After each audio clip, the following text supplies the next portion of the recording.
Hi, I'm David Cruz. This film marks the 50th anniversary of a very special achievement in my life. It was the day I climbed the Matterhorn.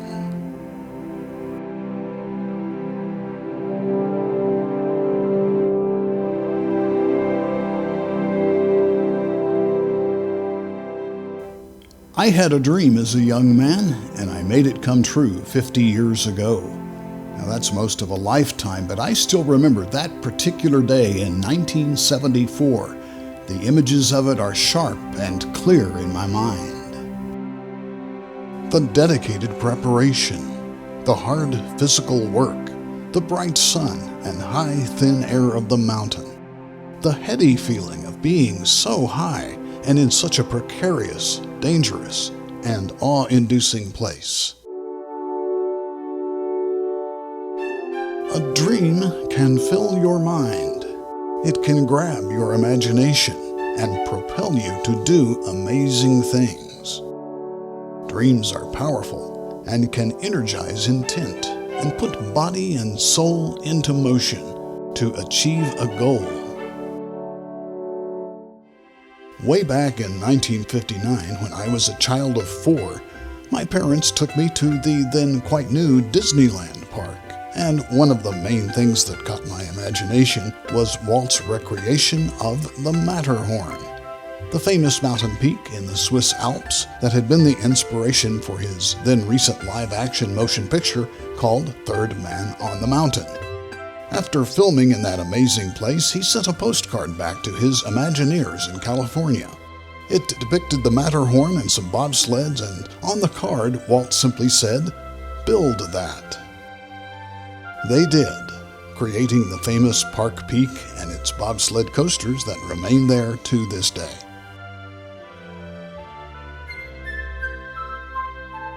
When I was 16 years old, my parents and I visited Zermatt, Switzerland. And I saw the real Matterhorn for the first time. I was astonished with the majesty and dramatic setting of this mountain. Like many before me, I became enamored with it and of the idea of perhaps climbing to the top of this singular, compelling peak. The Matterhorn is no walk-up. Its technical rock climb of over 4,000 feet, the snow and ice-covered walls, unpredictable weather, and its height, topping out at more than 14,500 feet, make it a very dangerous and sometimes deadly mountain. At 16 and with no mountaineering experience, that goal was still a bit beyond me at that time, but my parents did hire a Swiss mountain guide to take me up a smaller mountain there and begin to learn how to properly climb. With my guide, I summited the Riffelhorn, a nearly 10,000-foot rock peak across the glacial valley from the Matterhorn. I gained a new understanding and respect for climbing, and a fascination with it that has lasted a lifetime.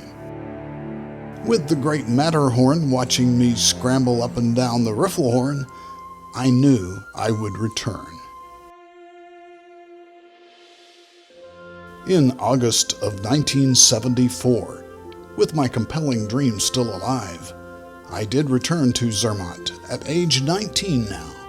I was on a solo month-long trip to Europe and the Alps, with the climb to come at the end of that time. I had trained for months to strengthen my body, and over those weeks in the Alps, I hiked extensively and acclimated to the altitude. At last it was time to truly climb the real Matterhorn. This time I engaged my own Swiss guide, a man named Lucky, to take me to the top. This film is a collage of some of the images from that trip and of that amazing and challenging climb from 50 years ago. Since then, time has flowed onward, and I have grown in many ways, and I've had many more amazing adventures, including other climbs on 3 continents. But this one was my first world-class adventure that I accomplished on my own. In 1974, I did not, of course, have the kind of video and photo technology that I have access to today, but I've always tried to document my travels and adventures to share with others. I did have a decent camera loaded with some 35mm slide film to make pictures of my climb. Only 36 shots were in that camera, an unbelievably limited resource to take along that dangerous path and to try to record what I saw and did, while also doing the complex and consuming work of actually climbing. When I returned home, I edited them into a long-form images, music, and narration program. It was a slideshow of still images that I called Swiss Trails, an Alpine Adventure. Those still images were all that I had to work with, but it was a good enough show to be taped and broadcast on the local TV station where I first worked, along with in-person shows to many hundreds of people for a number of years. I still have those original slides, and now that they've been digitized and restored to their original beauty, let me share some of them with you and take you with me on a young man's dream: to climb the mighty Matterhorn. The most accessible route up the Matterhorn is the prominent northern crest called the Hornley Ridge. A hiking trail led to the Hornley Hut at the base of the actual technical ascent. It's a climber's bunkhouse where I slept that night. I spent the afternoon before the climb watching the other climbers come down from that day's efforts. The Gorner Glacier spread out its ice in the distance, flowing down from another great mountain, Monte Rosa. Zermatt nestled in the valley below, and the peaks of Taschhorn and Don towered above. The forbidding ice of the Matterhorn's Zmout Glacier caught the late afternoon sun. The call to start came at 3 a.m. To avoid the dangers of melting icefall in the sun-filled afternoons, the climb begins in the wee hours of the morning. After a brief meal, my guide and I roped up and stumbled out onto the mountain in the pitch black of night to witness a strange and eerie sight. Only the earlier guide's lanterns lit up a ghostly path on the looming blackness of the mountain. A string of pale yellow lights seeming to ascend into the black air above. We began the climb. All through the chill ascent, I tried to quickly snap a few photos, but conditions were not so good for that until later on in the descent. My mind and body were fully tuned now to this work, this mighty goal, focused on every hand and foothold. Up and up we climbed, never stopping. The dawn began to grow and light up the massive jumble of sharp rocks I was climbing. I gasped at how high we had already climbed. We should reach the summit around 8 a.m., with our return to the base by noon or 1 o'clock. 9 or so hours of solid work in a place where one careless misstep could be fatal. The sun came up over Monte Rosa, spreading a rosy light indeed over the amazing snowscapes below us. As we got higher, the morning sun lit up the peaks, and massive, foggy clouds formed over the summits of the highest ones. About a third of the way up, I could see beyond the eastern ridge of the Matterhorn over into the Italian Alps. The peak of the Matterhorn lies on the border between Italy and Switzerland, with half of the mountain claimed by each country. At 13,000 feet, we reached the Solvay Hut, a small wooden rescue hut built into the solid rock directly on the sheer cliff. It has saved many lives. We took our one and only rest stop here. Stopping at this altitude does not provide much real rest, so the guide kept me moving. Climbing is extremely rewarding, but it is very hard work, even for people in excellent shape, like my guide. Time only for a short sip of tea and a couple of pictures. Then we approached a difficult and treacherous section known as the Mosley Slab. The many climbers waited in line to attempt the smooth and vertical wall.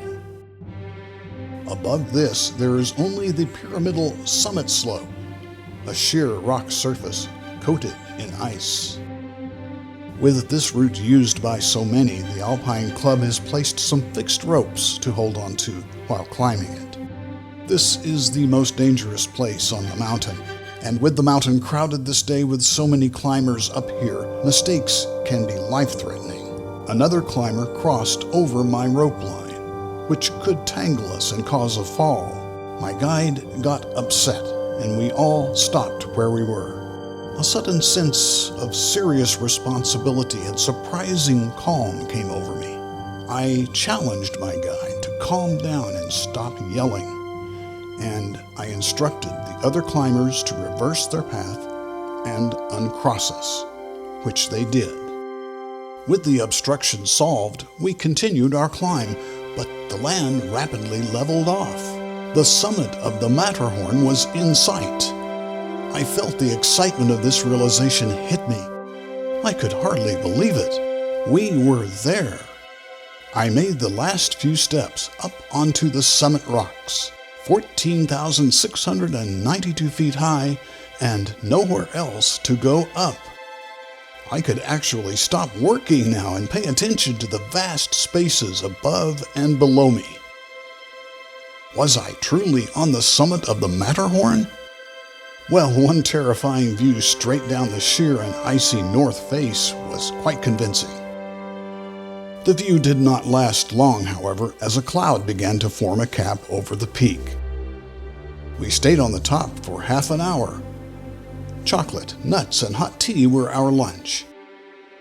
Too soon, it was time to gather rope and prepare for the descent. Crampons were attached to the boots to bite into the icy walls. Then my turn came, down through the icy fog. And then we passed through the summit cloud, and the entire ridge lay exposed. The view over to Monte Rosa shows the cloud cover similar to the one we just climbed out of on the Matterhorn. With Zermatt in the distance, the roof of the Hornley hut and the end of the climb became visible below us. Looking back across the east face, I said goodbye to Italy. The north face and glacier were directly below. As we clambered down to the Hornley hut, the line of climbers of which I was a part looked pitifully small, inching along this massive dragon's spine. Caution is the byword, and it's still a long way to safety. Coming down is just as difficult as going up, but uses a whole other set of muscles. It takes almost as long, and then there's that tremendous view of all that empty air below that makes one want to grab the stones and lean back against the wall. But the others seemed to be able to scramble from rock to rock, and it soon became easy to move down the ridge. Down and down to the hut. And finally, we were down. A feeling of deep satisfaction swept through me as we passed by the tourists who had hiked up to the hut to watch the climbers, as I had done the day before.